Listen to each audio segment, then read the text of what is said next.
between Air India pilots and management has now reached Ratan Tata. The pilots are seeking the Tata Sons chairman emeritus's intervention into the issue of the airline's revamped salary structure. Over 1,500 disgruntled pilots have written in a letter and say that they are dissatisfied with the management's decision to unilaterally alter their salary structure and service conditions. They also say they're not being treated with dignity and respect. Now, while the unions object to various clauses of the new offer, their primary grouse seems to be about promoting captains with more than 4 years' experience into the management cadre. They also see the salary proposals as a move to weaken unions. Another part of the new communication that has irked these pilots is a statement that all pilots have to be on standby 24/7. They have argued that by doing this, they lose all kind of work-life balance. But the management of the 7-decade government-owned company, which is now owned by a private player, says the revised structure is according to global standards. They're sticking by their guns. Now, this is important because at this point, Air India already needs more pilots. Demand is returning. The last few months of data of the number of flyers has shown a keen demand for pilots and for aircrafts as well. And Air India needs that kind of a staff to fuel that growth. So the context of this tussle becomes very, very crucial. What's the way ahead? And is this just initial teething problems for the Tatas as far as Air India is concerned? To speak more on this, I'm joined by Ajay Awtaney, founder of livefromalounge.com. Anant Singhal, team lead at CAPA India, is with me today, and Captain Amit Singh, founder of Safety Matters, is also speaking with us. Welcome to all of you. Thank you so much for joining us this evening on the India development debate. Captain Amit Singh, let me just start by getting your take. A preliminary glance at the new contract actually seems like it's pretty good. They've increased guaranteed flying hours from 20 to 40. Pilots will get more allowances if they are in training. They'll get more allowances if they're on international flights and are flying wide-bodied planes, etc. If you work for 4 years, you get to be in management category. It's a bit difficult to understand for the layperson why the concerns. Well, you'll have to see the whole contract and the way it has been rolled out. Now, there is a human side to every enterprise. But here we have seen that the contract has been thrust down the throat of the pilots with a kind of unsaid ultimatum that this is the last date for signing the agreement. Otherwise, dash. So the basic problem here is that there is mistrust, or rather no trust. There are certain theories about it. McGregor has written about theory X, theory Y. In theory X, basically, the management thinks that the workmen are uninformed, they are untrustworthy, and they cannot perform without supervision. And so they need to intervene with discipline and the fear. Without that, they won't work. On the contrary, the theory Y says that people have to be trusted. People have to be motivated rather than work out of fear. And without motivation, you cannot basically give out your maximum. You can have pilots. So this management is treating them like theory X and just numbers. Then the human side is missing from it. Now the management is going on the town hall and talks, but that should have been done before the rollout of the contract, that this is what we are looking at. As you said, that this is, there's certain points which you might feel are pretty harsh, like the termination clause, for example. You could be terminated for anything and everything. But the human side is that humans err. And it has to be clarified that we have a just culture policy wherein innocent mistakes are pardoned, but there is a line which is drawn that which differentiates innocent mistakes from deliberate violations, which cannot be tolerated. So that is when the termination clause kicks in. As far as the money is concerned, the 20 hours to 40 hours is the comparison between pre-COVID and post-COVID. It was the industry standard. I think Vistara is getting 70 hours fixed. So it is incumbent about the airline to provide them work. They are available for 70 hours of flying or more, because they can fly 125 hours. And if the airline gives them 40 hours, it is a big gap in the finances and the motivation. A person can be motivated till a certain level. So basic needs have to be met. Beyond that, more money will lead to more motivation. But beyond a certain limit, the productivity drops. This has been seen in the West, in the studies conducted in the universities, and Indian perspective, the drop in motivation and productivity is even more and sharper beyond a certain point, because the person thinks that intrinsically they are not motivated, and the money is basically governing their motivation. So what is their contribution? What the need of the hour is a management or a participative management. One minute, Captain Singh, just to get some context, isn't this industry practice? Isn't this standard industry practice? Is it different for other airlines in India or globally? Because we have to understand also where Air India is coming from. It's been government owned with a certain legacy and a stranglehold of the unions for close to 7 decades. And now you have a private company and who's coming and saying that we're going to run this differently. So just to give us context, because of course you're the expert from the industry, isn't this similar to what other airlines also offer their pilots? It is similar, but the termination clause may be different, and the fixed money could be different. So it could be more than 40 hours, certain cases it is 70 hours. So it is not about the money. That can be negotiated, provided there is a dialogue. Here there is no dialogue. So that is why there is no trust. And uncertainty builds up a lot of issues like rumors and gossips. So that is the negative part of it. So rather than the airline coming up front, because they know that they are dealing with a union, and the union over a period of time, everybody knows, has weakened, partially because a lot of people have been taken into the management cadre, and secondly, nobody is willing to take a risk of losing a job. So the management itself knows, but Tata came from a very high pedestal that this is a company which unlike other companies invests in people to retain people. So that message is not coming across. That is the biggest issue here, And the trust value. They need more people. And they need more people. There's no doubt about that. I just want to get a perspective here from Mr. Singhal on why this is crucial for the Tatas at this juncture of their expansion plans and the role of pilot unions in the industry. Is this a speciality of Air India because of its PSU legacy? Well, I'll come to your questions in a minute. Before that, I'd just like to lay down some context. You had also done that before we began, but if you would just allow me a minute. Sure. The airline right now is undergoing a transition, and it is transforming from an airline that is owned and operated by the government to now under the ownership of Tatas. Now for employees, especially pilots and other employees, there are 3 main pivots that are going to be important for this transformation. That is work culture, productivity, as the captain also mentioned, and discipline. Now this will move from one extreme to other extreme. And we must also understand that the airline is undergoing a merger and a turnaround simultaneously. And there are perhaps no such examples, or maybe limited examples throughout the world, of a transformation of this magnitude.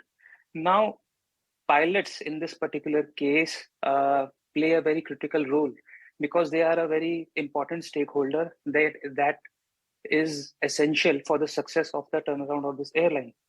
Now their support is going to be essential. Now any transformation, especially a transformation of this magnitude, obviously comes at a cost. It comes with its own set of challenges. Now the people who manage these transformations, who plan for these transformations, are usually aware that these changes, whatever changes are being proposed, are going to have some discomfort among all stakeholders, which is expected, and that is planned for, and a risk mitigation strategy is envisaged and acted upon. As far as the unions you haven't mentioned, as far as unions are concerned, in this particular case, and the captain also tried to mention that briefly, in this particular case, what had also happened was the unions were sadly de-recognized by the erstwhile management about a decade back, and the collective bargaining power that usually is available to unions in this case is slightly weaker. Although, having said that, I must also mention that any changes that cannot happen unilaterally, especially changes with regard to staff contracts. It is always done after very detailed stakeholder consultation. So in this case as well, we expect a lot of consultation should happen and will happen, and hopefully both the parties shall come to a conclusion which is mutually acceptable for everybody, and that helps the turnaround of the airline. Yeah, a statement has also come in and issued by Air India a couple of days ago to assuage some of these concerns, and they point out how remuneration actually goes up, and it could be as high as 8.5 lakhs a month if there's a full 70 hours flown by senior pilots. Ajay Awtaney, is this an industry issue or is this an Air India issue? Because we're seeing a complete change in the kind of demand for flights post-pandemic. It's only growing exponentially. Clearly, the demand for pilots has also grown. I think in this case, this is an Air India issue, really. If you look around, no other airline has their pilots coming out and making noise about the fact that they want more pay and they want better pay. So I think the key grouse, from what I know and what I've heard from people inside the airline and pilots, etc., has been the fact that A, they were not taken into confidence or they were not talked to before rolling out this compensation structure, number one. So their inputs have not been taken on this, number one. And like Captain Amit said, I think one of the biggest problems that the senior commanders in Air India see here is that while 20 to 40 is a good step up, pre-COVID, they were getting 70 hours flying allowance assured. And the stance that Air India pilots are seeming to take is that, yeah, look, we are available. We are willing to work. If you can't milk us, it should not be our problem. So those are the two key issues. Apart from that, obviously, the union feels that they've been sidelined. There is this issue which I think many Air India pilots I talked to said, they're on perpetual standby. And termination clause is pretty broad. So those are the key issues at this point in time. But all of these things are Air India specific. These are not things that are across the industry, so to speak. No, so once again, I'm going to ask you that question once more, Ajay, because it's important for us to have context. Is this different from what happens in other airlines in India or internationally? Is it standard for the management to sit with employees and pilots, etc., and tell them what their policy is for that year? Or was this just happening in Air India and they're teething troubles because of the transition? So see, in specifically, let's talk West, okay?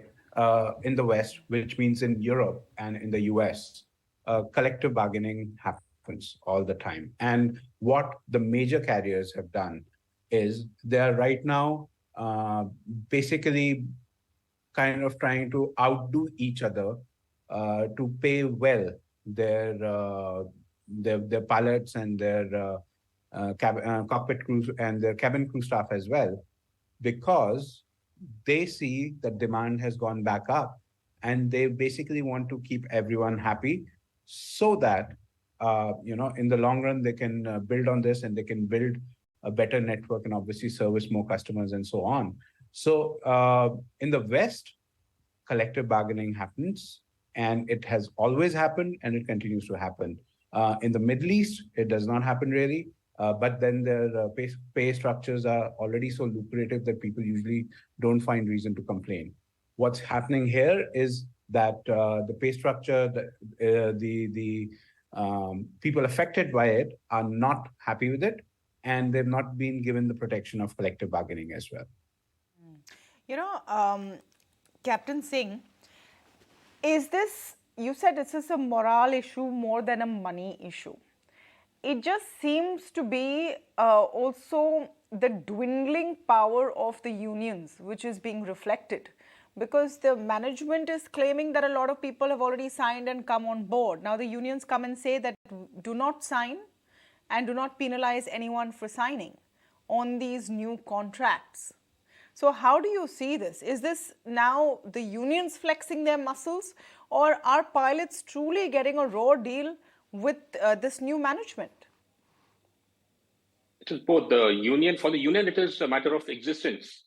So if pilots are automatically upgraded or brought into the management fold after 4 years, their numbers are dwindling.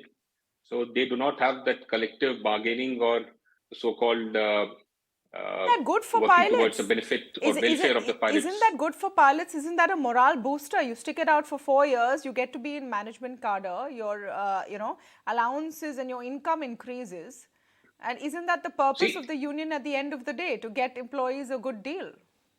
Yeah, everything is fine so long you have a friendly management, the management which listens to you. You need not get a raise every time you ask for a raise, but there has to be a person who listens to you, listens to your woes, your suggestions. Here, there is nothing of that sort. Here, there is a big transition, a lot of uncertainty, who's going where, what is happening. If person A joins another private airline, they have a contract well before, and they have a reason for joining. So it need not be money. So if you have a great airline like the so-called original JRE Tata, which is the best in India or Asia or the world, people will work for 10 or 15% less salary because they want to work for a good airline. So it is not always about the money. Here, there is uncertainty that what will happen after 5 years. If we get upgraded to a management position, then we lose all that power of bargaining. And will the management listen to us? Because the first time around, they didn't listen, or they didn't come to even ask for suggestions. So when you are strangers, you rather make friends instead of making enemies. Here, there is the cultural issue, basically. So people want to change. They know the writing on the wall that change is going to happen, and they have to survive. So they have to change their ways of working. But there has to be somebody they can talk to. That is the problem. Money is not always the problem. Money is not always the problem. It's staring at change and maybe resisting it to some extent. Anant Singhal, when you're talking about relationship with employees, the Tata Group is known to have the highest standards across the board in all its group companies. So one would expect that would, one way or the other, transition to an Air India as well. And the fact that they've reached out to Ratan Tata, they wanted N. Chandra's intervention, means they have faith that the top leadership will listen to them. But at the end of the day, how crucial is it for Air India to resolve this sooner rather than later? See, it is extremely critical for the airline, not just Air India, for any airline to have good relationship with all its employees, including pilots. Now, an airline that has committed to investing billions of dollars in aircraft, now it is, at the end of the day, pilots are going to fly these planes, the revenue is going to come from there itself. So it is very important for every airline to have good working relationship with the pilots. Now, in this particular case, as I mentioned earlier, since the airline is going through transformation and the pivots that I mentioned, work culture, productivity, and discipline, on these, an improvement sadly is required, because we are coming from an era wherein productivity, efficiency, and discipline were somewhat lacking.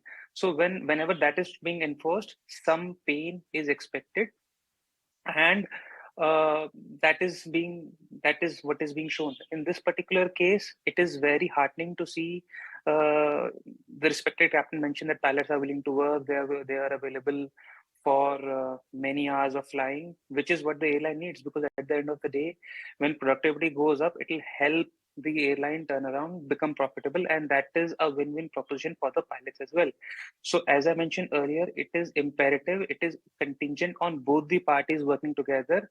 Unilateral actions by either parties are going to harm everyone, employees also and the airline also. So both parties should come together, work, and unilateral actions, they seldom work in this day and age.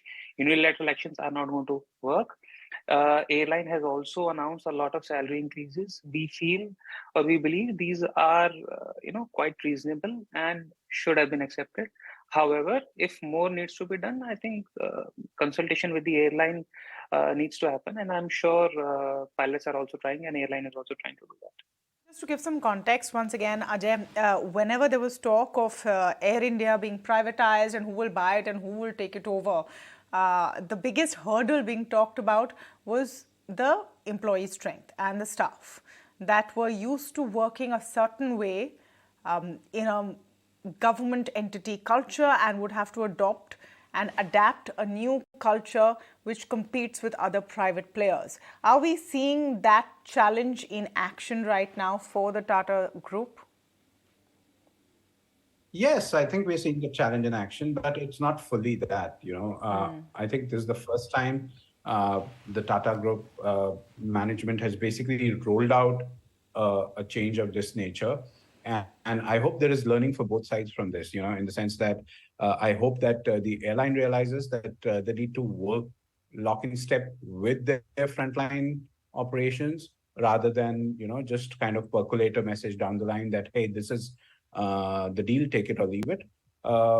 Because they have to realize, that they need more pilots at this point of time, not less. Okay. And I think the pilots that they already have, if they decide to leave today, they'll be snapped up in a jiffy by a Middle Eastern carrier or by other carriers in India as well. In the sense, today there was news that a certain LCC is looking at wide body induction. There is always, for A320 rated pilots, there's always a demand and so on. So I think, both sides need to work with each other. I think maybe the management needs to come around on the table and say, hey, listen, we should have listened to you. We did not. And now let's kind of talk it out. So, yeah, it needs to be a change of culture for both sides. It's not just for the pilots, really.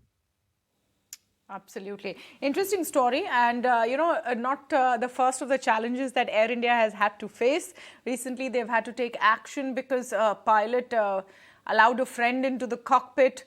We all know the whole P-gate controversy, so it's definitely teething troubles for the Tata Group as far as Air India is concerned. But this might actually be a serious one. They need pilots right now. They need to get on the same page. Thank you so much to all of you for joining us on the show this evening. We'll take a very short break, but stay tuned. A lot more coming up on the other side.